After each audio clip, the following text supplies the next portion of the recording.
Hola, hola, ¿qué tal? ¿Cómo están? Qué alegría poder verlos, saludarlos. Cada semana que tenemos la oportunidad de reunirnos aquí en particular, es una alegría verlos, es una alegría saludarlos, tener este tiempo especial para poder reconectarnos, platicar un poco. Y bueno, queremos darles a todos y a cada uno de ustedes la más cordial bienvenida el día de hoy. Queremos decirles que el día de hoy has venido en un fin de semana muy importante, muy especial. Y quiero contarte algo personal. Cuando yo entré a la universidad, fue un tiempo, digamos, de bastantes cambios para mí.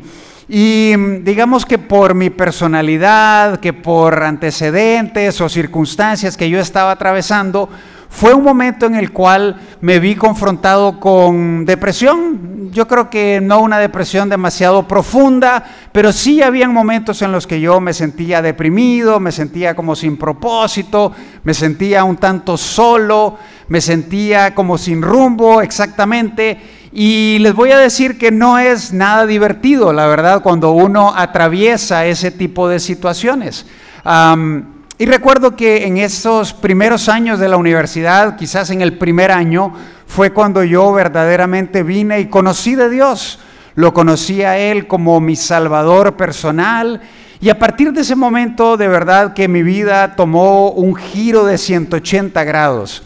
Ahora bien, lo interesante es que el hecho de aceptar a Cristo como tu Salvador, esa decisión que tú tomas donde depositas tu confianza en el sacrificio de Él para salvarte y no en tus propias obras o en tu propia moralidad o en tu propio esfuerzo, es un momento que te cambia la vida espiritualmente. Pasas de muerte a vida eterna, pasas de ser una criatura de Dios a convertirte en un hijo de Dios, en parte de la familia de Él.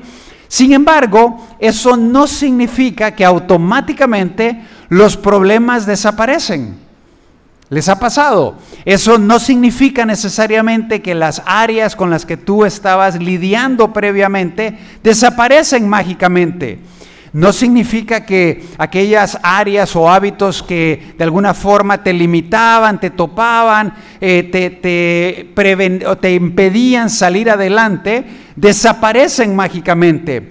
Pero lo que sí significa es que podemos enfrentar esos retos y esas dificultades y esos obstáculos de la mano de Jesús. Y eso es lo que cambia verdaderamente toda la perspectiva. Y entonces, cuando yo enfrentaba estos retos o momentos, habían circunstancias o momentos muy particulares que probablemente tal vez alrededor de los tiempos de las fiestas de Navidad y todo esto, como que había algo que se combinaba y que me hacía sentir mal, y eso no necesariamente desapareció inmediatamente después de que confié en Cristo. Y entonces, lo que yo quiero platicarte el día de hoy, lo que yo quiero contarte, y es parte de mi experiencia, es parte de mis aprendizajes en mi caminar con el Señor, es cuál fue lo que yo considero la clave esencial para poder tener un triunfo sobre ese tipo de circunstancias o sobre ese tipo de retos. ¿Cuál fue la llave secreta que desatoró y abrió el potencial para que las cosas pudieran fluir mejor? Y yo quiero compartir eso con ustedes el día de hoy porque creo que me funcionó, y eso no significa que desde ese momento ya nunca más en mi vida como adulto o en mi vida de ese punto en adelante haya tenido momentos en los que he sido tentado a ser deprimido, pero no ha sido un área, gracias a Dios, que gobernaba mi mente, que gobernaba mi actuar, mi sentir y mis acciones como quizás lo hacía antes. Y entonces yo me he dado cuenta que esa habilidad esencial que en algún momento tuve que aprender, es una habilidad que puede funcionarte no solamente para una persona que atraviesa por momentos de depresión, sino que puede funcionarte para aquellos hábitos que son dañinos para ti, puede funcionarte para momentos en los que las circunstancias de la vida se pusieron tan complejas y tan difíciles que quisiste o quieres tirar la toalla y ya no quieres seguir más adelante. Y de verdad que te levantas un lunes por la mañana y dices, ¿qué sentido tiene esto? No, es lo mismo siempre. No voy a poder salir adelante. Y entonces es en el marco precisamente de esto que hemos estado hablando en esta serie en particular acerca de este tema que yo considero que es tan bueno que lo platiquemos, es tan importante y es por eso que le llamamos a esta serie Reinicio. Porque todos y cada uno de nosotros en algún momento de nuestra vida necesitamos apretar el botón de reset. Y necesitamos que nuestra vida se vuelva a empezar a modo fábrica y que podamos volver a empezar, porque a veces estamos tan enredados o las cosas están tan confusas o las cosas quizás no han salido como nosotros lo esperábamos. Así que no importa si en tu caso el reto que estás experimentando tiene que ver con relaciones personales, tiene que ver con áreas personales y privadas, o tiene que ver con circunstancias que están ahí. Lo que hoy vas a aprender y esta habilidad que queremos compartir con ustedes tiene el potencial de liberar eso que está atorado. Tiene el potencial de llevarte a experimentar otros niveles de satisfacción y de propósito en tu vida. Y tiene el potencial de que literalmente tu vida sea cambiada. Así que, por eso es que hemos estado platicando acerca de esta serie, porque hay momentos en los que estamos estancados, quizás hay momentos en que espiritualmente hablando estamos un tanto estancados. Ustedes saben, vemos que no hay avance, vemos que no hay progreso, vemos que nos sentimos igual. Quizás haya momentos incluso en los que tú dices, ay, híjole, ir a la iglesia otra vez, híjole, y como que te cuesta, y cuando ya estás aquí y experimentas la palabra y experimentas las relaciones con otros creyentes, todo cambia, en ese momento todo cambia. Pero ¿a poco no hay momentos en los que nos sentimos así? O quizás dices, ay, tener que ir al grupo, no. Hay momentos, si somos honestos, si somos transparentes, que nos sentimos de esa forma. Pero no importa si lo que ha pasado es que has cedido terreno en lo espiritual, o no importa si quizás lo que ha sucedido en tu vida es que has comprometido valores y principios. Y hablando de comprometer valores y principios, creo que fue imposible no darse cuenta de lo que pasó, ese momento viral en ese concierto donde esa cámara apuntó a este par de personas. Y ustedes saben, ¿verdad? El debate se abre en las redes sociales y todo el mundo opina y todo el mundo tiene algo que decir y todos tenemos nuestra perspectiva muy particular de lo que debió hacer, de lo que no debió hacer, de lo que pasó, de lo que no tuvo que haber pasado, etcétera, etcétera. Pero te quiero decir algo, haciendo un breve paréntesis al respecto. Definitivamente hay un principio en la palabra que dice que todo lo que se hace bajo la luz, todo lo que se hace a escondidas, eventualmente en algún momento de nuestras vidas va a salir a luz. Y si no, cuando estemos delante de la presencia del Señor, eso que ha sucedido en lo escondido, que quizás hemos tratado de mantener con un bajo perfil, muy callado, que nadie se dé cuenta, eventualmente sucede. Y eso fue exactamente lo que pasó con estas personas, ¿no es cierto? Fueron pues captados públicamente, fueron expuestos y la verdad es que les quiero decir, me da mucho pesar. Yo creo que es bien fácil venir y ponernos en un papel como de jueces y decir, adúlteros, qué bárbaros, lo que hicieron, destruyeron sus familias, hicieron esto y créeme, eso es exactamente los pensamientos con los que ellos están lidiando en este momento. Es exactamente lo que están experimentando. Nadie necesita venir y retachárselo más. Nadie necesita venir y recordárselo más porque ellos están experimentando el peso de las consecuencias y de las decisiones. Pero al mismo tiempo te quiero decir, qué maravillosa oportunidad para el Evangelio, ¿no es cierto?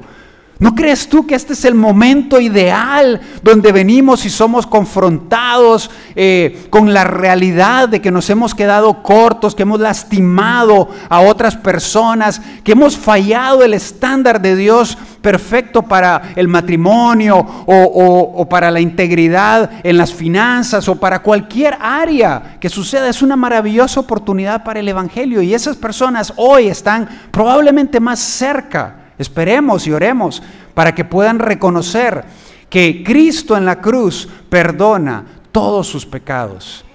Entonces, tenemos que de alguna forma entender que sea que hayamos nosotros comprometido valores, tenemos la oportunidad de salir adelante. Y por cierto, ¿sabes muchas veces cuál es la única diferencia entre ellos y nosotros?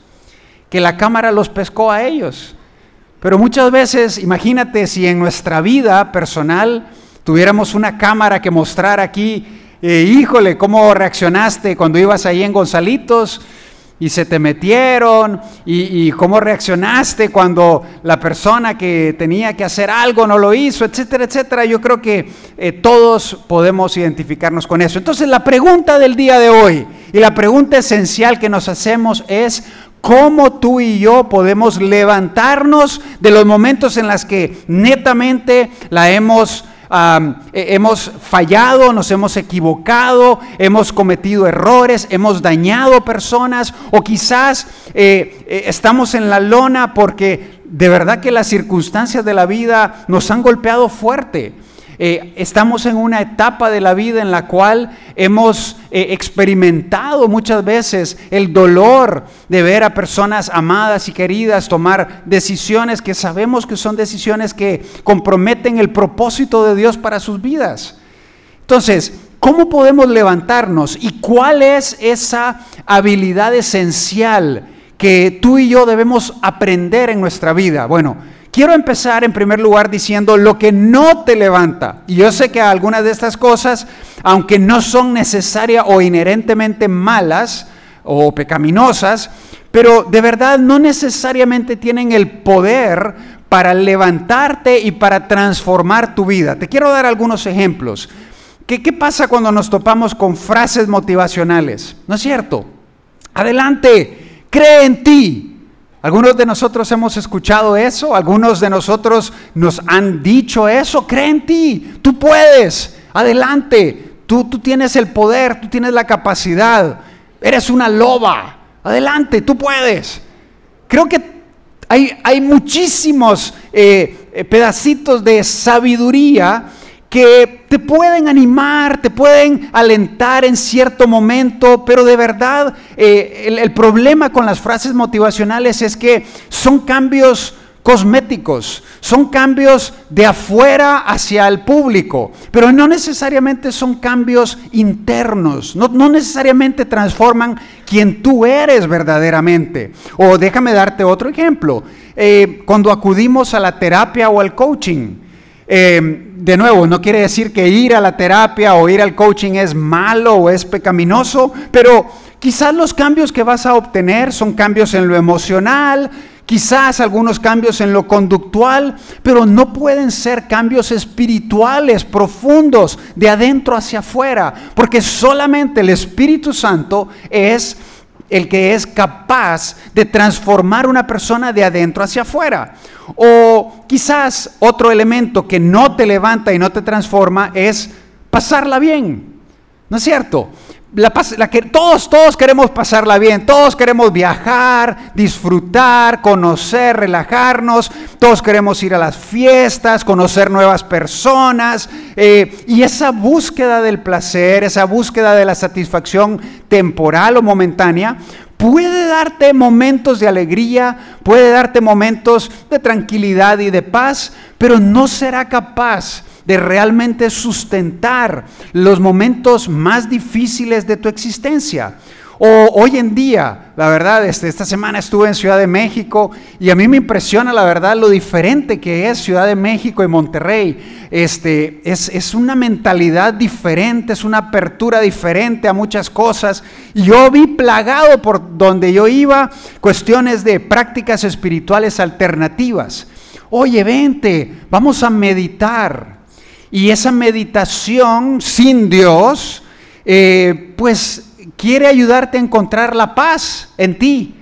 Quiere ayudarte a encontrar la paz que tanto necesitamos. O quizás el yoga o las energías. Todo esto busca la sanación del alma, pero en realidad te alejan cada vez más de la verdadera fuente de transformación y de poder. Así que esto es lo que no te levanta. Pero entonces, ¿qué es lo que sí te levanta? ¿Qué es lo que sí te permite salir adelante y reiniciar tu vida cuando estás en la lona? Te lo voy a decir claro y al frente desde este momento para que si te desconectaste durante el estudio en algún momento, te puedas llevar esto de una manera muy, pero muy clara.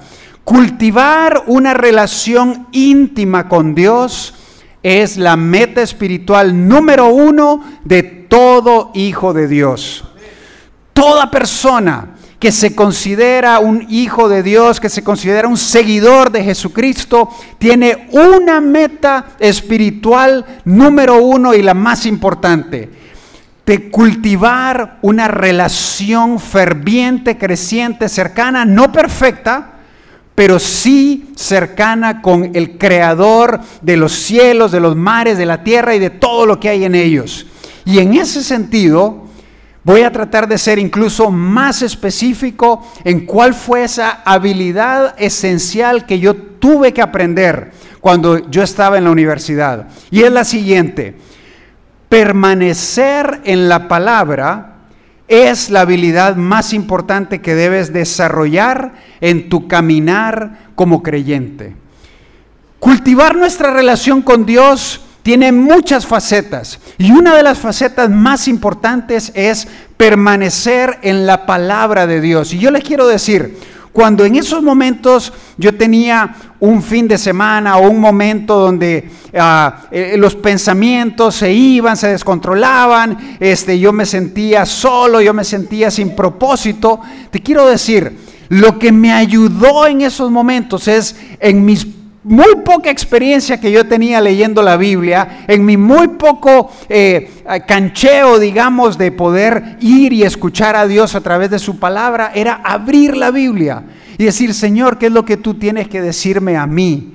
Y yo recuerdo que para mí un versículo que fue instrumental en estas pruebas era Mateo 6:33. Y aunque yo en ese momento no captaba muy bien que el contexto de Mateo 6:33 es un contexto de la necesidad de física, de alimento, de provisión, pero yo lo apliqué para todo en mi vida. Isaac, ¿te sientes triste? Mateo 6:33, mas buscad primeramente el reino de Dios y su justicia, y todas las demás cosas van a ser añadidas. Yo decía, todo el rollo que traigo aquí, con esto y con lo otro, todo se va a arreglar. Y yo creo que Dios de alguna forma ve ese corazón necesitado, ese corazón en búsqueda de Él, y responde. Eso es lo más increíble, eso es lo más impresionante. Así que esto no viene de opiniones, no viene solamente de... Jesús fue muy claro con respecto a esto. En Juan capítulo 15, Jesús estaba próximo a ir a la cruz, estaba próximo a pasar esa noche en el huerto de Getsemaní, clamando a Dios angustiado, y Él está con sus discípulos previo a eso, previo a la crucifixión, y está con ellos quizás en el momento en que están partiendo el pan, que están tomando el vino, y les dice lo siguiente: yo Jesús soy la vid, y ustedes son las ramas. El que permanece en mí como yo en él, ¿qué es lo que? A ver, ayúdenme ustedes, ¿qué es lo que va a pasar con esa persona?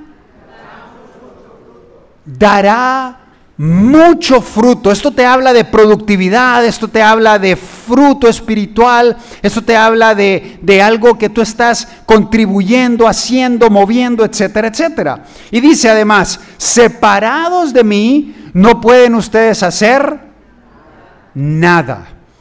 ¿Quieres dejar de ver ese contenido que te tiene atrapado ahí en tu teléfono y que probablemente nadie sabe todavía? ¿Sabes qué? Fuera de Jesús no puedes hacer nada. ¿Quieres salir de esas deudas que te tienen levantándote a las 2, 3 de la mañana, angustiado, preocupado. ¿Sabes qué? Sin Jesús no puedes hacer nada. Por el contrario, tú dices, oye, yo quisiera empezar a cultivar, leer más la Biblia, sentir que Dios me habla, ayudarle a otra persona a crecer espiritualmente. ¿Sabes cómo se llama eso? Se llama llevar fruto. ¿Qué es lo que tienes que hacer? Permanecer en Él. Y dice más adelante Jesús mismo, si permanecen en mí, y escuchen bien, y mis palabras permanecen en ustedes, pidan lo que quieran y se les concederá. Yo decía, wow, Señor, puedo pedir un Tesla. Y si leo tu palabra y pido un Tesla, Señor, tú me vas a conceder eso. Y ¿sabes cómo me respondió Jesús? Me dice, Isaac, ¿sabes qué es lo que significa ese versículo? Es que cuando tú estás conectado a mí, cuando tú estás realmente sincronizado tu mente, tu corazón conmigo, lo más importante para ti no va a ser un Tesla. Bueno, tal vez puede ser lo segundo, pero lo más importante va a ser cómo cumplir la voluntad de Dios, cómo ayudar a otros a crecer espiritualmente, cómo ayudarle a las personas que no conocen de Jesús a que puedan conocer de Él. Entonces, mis palabras permanecen en ustedes y pidan lo que quieran y les será concedido. Es decir, Dios va a satisfacer los anhelos más profundos de tu alma cuando estamos en la palabra. ¿Se acuerdan del famoso episodio cuando estaban Marta, María y su hermano Lázaro? Jesús llega a su casa y es el pasaje clásico para hablar acerca de lo primero, de lo más importante. Marta estaba súper afanada con todo lo que había que hacer en la casa. Viene Jesús, no puede ser que encuentre la casa sucia, hay comida que preparar, tiene que estar ventilado, tiene que oler bien, tiene que haber música, una buena playlist en Spotify, etcétera, etcétera. Ustedes saben todo lo que conlleva ser un buen anfitrión. Y Marta estaba tan afanada, tan ocupada, que vio a su hermana María sentada a los pies de Jesús, escuchando sus palabras, conectándose con lo más importante, y le molestó y dijo, oye, Jesús, ¿no te importa que mi hermana María esté ahí, echada, sin hacer nada? Y yo aquí desde las 6 de la mañana trabajando duro. ¿Y recuerdas qué fue lo que le dijo Jesús? Le dijo, Marta, Marta, Marta, afanada estás pensando en muchas cosas, Marta, pero una sola cosa es importante. Y María la escogió. ¿Y sabes qué? Nadie se la va a quitar. Qué buena lección, ¿no es cierto? Qué animante. Ahora bien, Jesús lo dijo en múltiples ocasiones que tenemos que permanecer en Él, pero a mí me encanta cuando la ciencia eventualmente se pone al día con los principios bíblicos. Y hace algunos años, el Center of Bible Engagement en Estados Unidos es una organización que estudia el grado de conexión de las personas con la Biblia. Y ellos realizaron un estudio, una investigación con más de 40,000 personas a lo largo de varios años. Y entonces tomaron este grupo de personas y estaban estudiando, investigando y haciéndoles preguntas. Y después de hacer todo este estudio, llegaron a ciertas conclusiones muy categóricas que respaldan la afirmación de Jesús. Y yo quiero compartir contigo algunos de los resultados de esa investigación. La premisa de la investigación era la siguiente: tenemos que medir cuántas veces las personas interactúan con la Biblia en el día a día, en una semana típica. Y entonces se dieron cuenta que había un número, yo le voy a decir relativamente mágico, de que todas las personas que leían la Biblia y se conectaban con la Biblia durante la semana, al menos 4 veces, experimentaban los siguientes resultados. Ahora bien, hicieron los mismos cálculos y los mismos análisis para personas que leían la Biblia 3 veces a la semana, 2 veces a la semana, o 1 vez a la semana, o nunca, y los números eran completamente diferentes. Pero aquí está lo que se encontró de personas que leen la Biblia al menos 4 veces a la semana. Número 1, 30% de ellos era menos propenso a lidiar con la soledad. 30% de estas personas experimentaba menos inclinación a sentirse solos. Por otra parte, había un 32% de reducción de pensamientos destructivos. ¡Wow! Esto es impresionante, porque los pensamientos son los que gobiernan cómo tú te sientes y eventualmente son los que gobiernan qué es lo que tú dices y lo que haces. Entonces, 32% era la reducción en las personas que leían la Biblia al menos 4 veces a la semana. 32% de reducción también en problemas y en estallidos de enojo. Fíjate bien, 40% menos amargura en las relaciones con otras personas. Es que ella no me hizo esto, es que él me vio de esta manera, es que no me saludó, es que esto y lo... ¿Sabes qué? 40% menos drama en tu vida al leer la Biblia. No quiere, o sea, si ya eso no te motiva para leer la Biblia, ya no sé qué es lo que te va a motivar, pero a mí me motiva. 26% menos propensidad o propensión, no sé cuál es la palabra, a perdonar a alguien. O sea, 26% las personas que leen 4 veces la Biblia eran más listas y más rápidas para perdonar a otras personas que los habían lastimado, que los habían herido. Hombres, escuchen esto: 59% de menor probabilidad de ser adicto al porno. 59%, las personas que leen la Biblia tienen 59% menos probabilidad de caer en pornografía. 74% menos propensión a apostar y a gastarte un dinero en maquinitas y en esto y en lo otro. 57% de reducción en el consumo abusivo del alcohol. Oye, necesitamos reunirnos con la gente del gobierno de Nuevo León y de México y decirles: oiga, ¿qué programa aquí? ¿Qué programa acá? ¿Sabes qué es lo que necesitamos? Ver cómo le ayudamos a la gente a que se exponga la palabra, a que los principios puedan entrar en su mente y en su corazón, porque eso es verdaderamente lo que transforma. ¿Sabes? Muchas veces, y pensando en estas cosas, son conductas, ¿no es cierto? Creo que todos de alguna forma hemos conocido a alguien o al familiar de alguien que está adicto a apostar y a ir a los casinos, o que se pasa en las reuniones con el alcohol, etcétera, etcétera, o que está adicto al porno, etcétera, etcétera. Y a veces le buscamos por todos lados. Oye, ¿y qué pasaría si lo internamos en una clínica especializada? Oye, ¿y si le contratamos un especialista que le pueda dar unas cuantas sesiones? Y no estoy diciendo que estas cosas son malas, por favor. Pero lo que te estoy diciendo es que lo verdaderamente transformador lo tenemos ahí frente a nosotros todos los días. Ahora bien, ahí hablamos de cosas que queremos dejar y abandonar. Pero ¿qué pasa con adoptar prácticas y disciplinas espirituales? ¿Estás listo para esto? Ahí te va. Las personas que leen la Biblia al menos 4 veces a la semana son 407% más propensas a memorizar las Escrituras. Lógico, están expuestos a la palabra, van a memorizarla más, ¿no es cierto? Pero escucha bien esto: 228% más propensos a compartir su fe con otros.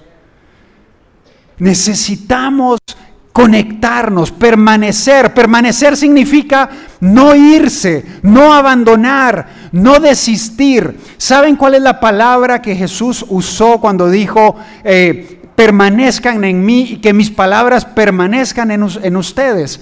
Es la misma palabra. Viene del hebreo menó, y es cuando, ¿se acuerdan cuando los discípulos encontraron a Jesús y le dijeron: oye Jesús, ¿y dónde te quedas? En pocas palabras, ¿dónde vives? ¿Cuál es tu código postal, Jesús?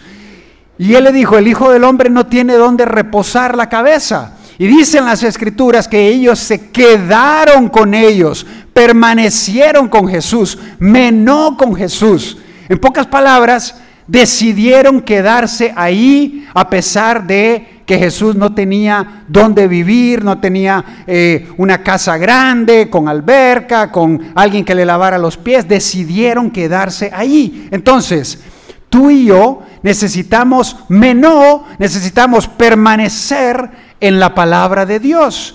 Y hay 4 cosas, 4 beneficios que nosotros obtenemos además cuando conectamos con la palabra de Dios. Y quiero compartirlo rápidamente con ustedes. Número 1, cuando nosotros nos conectamos con la palabra, te restaura emocional y espiritualmente. La palabra tiene el poder para restaurarte.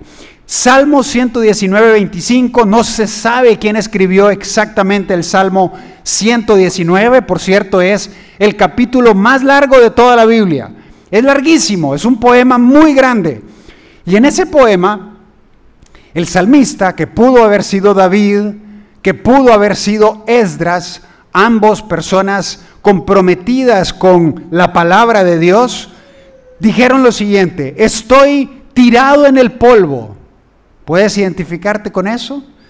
Revíveme con tu palabra. Este hombre sabía que la palabra tiene el poder para infundir un aliento que nada más puede hacerlo. Una buena serie de Netflix no lo puede hacer. Incluso una buena charla y conversación con un buen amigo que te anima tiene un poder limitado.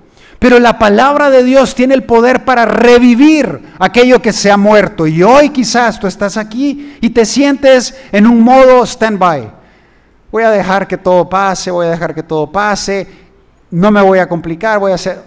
¿Sabes qué? Necesitas revivir tu alma con energía. Vas a pasar del polvo a la vida, vas a pasar de la lona a la cima cuando te conectas con la palabra de Dios. Segunda cosa que la palabra puede hacer por ti: te examina y revela lo que hay dentro de ti. Muchas veces la razón por la que estamos en la lona, por la que estamos caídos, es porque tenemos nuestra propia dosis de rollos bien grandes que tenemos cada uno de nosotros, ¿no es cierto? Somos complicados a veces. Y te voy a decir algo muy interesante: muchas veces ni siquiera sabemos o nos damos cuenta exactamente las razones y las causas por las que estamos allí. Pero fíjate lo que dice Hebreos capítulo 4, versículo 12, dice: porque la palabra de Dios es, díganlo conmigo, viva y eficaz, y más penetrante que toda espada de 2 filos, penetra hasta partir el alma y el espíritu, las coyunturas y los tuétanos. Y fíjate lo que hace: discierne los pensamientos y las intenciones del corazón. Oye, pero es que a mí me tomó 12 sesiones con un terapeuta para venir y descubrir que lo que tenía que hacer era perdonar a esta persona. Fantástico, qué bueno que el terapeuta te ayudó a encontrar eso y qué bueno que lo pudiste identificar, pero te quiero decir algo: muchas veces recurrimos a fuentes externas primero antes que ir a la palabra, y la palabra es capaz de revelar lo que hay dentro de nosotros. Las historias de la Biblia están diseñadas para que, ¿sabes? Cada historia de la palabra tiene un par de zapatos ahí. Y ese par de zapatos está esperando que tú vengas y te pongas en esos zapatos para que puedas extraer toda la sabiduría y todos los aprendizajes. ¿Cuántos de nosotros, por ejemplo, al toparnos con la historia de Bartimeo, el ciego Bartimeo, que estaba ahí a la orilla y escuchó que Jesús iba a pasar, y vino Jesús y lo llamó y le dijo: ven, y lo sanó? ¿Y cuántos de nosotros nos hemos sentido como el ciego Bartimeo y escuchamos esa historia y nos ponemos en sus zapatos y decimos: wow, es exactamente lo que está pasando en mi vida? Yo necesito que Jesús venga y me diga: ven acá, intervenga en mi vida, en esta situación, necesito un milagro de Jesús. ¿Cuántos de nosotros nos hemos identificado con la historia de Bartimeo? ¿O cuántos de nosotros nos hemos identificado con Pedro cuando estaba en la barca y Jesús le dijo: ven, camina sobre el agua? Y a veces Jesús y Dios nos llama a hacer cosas que nos llenan de terror. Quizás compartirle el evangelio a alguien más. Quizás invitar a alguien en la iglesia. Pero ahí está Jesús diciendo, ven, tírate sobre el agua. ¿Y cuántos de nosotros nos podemos identificar con Pedro? Que empezó a ver las circunstancias, se olvidó de ver a Jesús y empezó a hundirse y empezó la cosa a complicarse. ¿Sabes? Cada historia está diseñada para que tú y yo podamos identificarnos con ellos, excepto una historia. Yo no les recomiendo que se identifiquen o busquen identificarse con esta historia porque hay cosas malas que pueden suceder. Yo estaba leyendo una vez, y este versículo no está ahí, Primera de Pedro 3:6. Y entonces dice Primera de Pedro 3:6, dice, porque así también se adornaban en tiempos antiguos aquellas santas mujeres que esperaban en Dios y estaban sujetas a su propio marido. Así Sara obedeció a Abraham y dije, ay, me gusta esto, yo soy Abraham, dije, yo me identifico con Abraham, llamándolo Señor. Y ustedes han venido a ser hijas de ellas si hacen el bien y no tienen miedo de ninguna amenaza. Yo dije, amor, no te identificas con Sara. Y les quiero decir, no terminó bien la cosa. No. Por eso les dije, no todas las identificaciones. Es más, no pude jugar tenis varias semanas, me tocó trapear la casa. Ustedes saben. Bueno, así es la palabra, podemos identificarnos. Número 3, ¿qué es lo que la palabra puede hacer por ti? Te ayudará a cumplir los propósitos de Dios. Isaías 55, 10 al 11 dice lo siguiente, porque la lluvia y la nieve, porque como la lluvia y la nieve descienden del cielo y no vuelven allá sino después de haber saciado la tierra y de haberla hecho germinar, producir y dar semilla al que siembra y pan al que come, escucha bien, así será mi palabra que sale de mi boca, dice el Señor. No volverá a mí vacía, sino que hará lo que yo quiero y será prosperada en aquello para lo cual yo la envié. La palabra de Dios no regresa vacía. La palabra de Dios cumple su propósito. Independientemente que seas bueno articulándola o no, la palabra cumple su propósito. Nunca regresa vacía. A mí me gusta la ilustración que usó aquí Isaías, pero yo creo que hay una ilustración más moderna hoy en día de cómo las cosas no regresan vacías. Es como cuando las señoras van a McAllen y llegan a un lugar que se llama Target y entran y con su carrito y van por unas banditas porque se habían cortado, pero salen con tapetes, con accesorios para las mascotas, con plantas artificiales, con chocolates que no venden aquí, nunca regresan vacías. De la misma forma, la palabra de Dios nunca regresa vacía. Y una cuarta beneficio que tiene la palabra es la siguiente: aumentará tu fe. Romanos 10:17 dice que así que la fe viene por el oír y el oír por la palabra de Dios. Hay una relación entre nuestra fe y la palabra de Dios. Entre más nosotros oímos la palabra, más nuestra fe aumenta. Entonces, todos tenemos la oportunidad maravillosa de crecer en permanecer con Dios. Y una vez más, cultivar una relación íntima con Dios es la meta espiritual número 1 de todo hijo de Dios.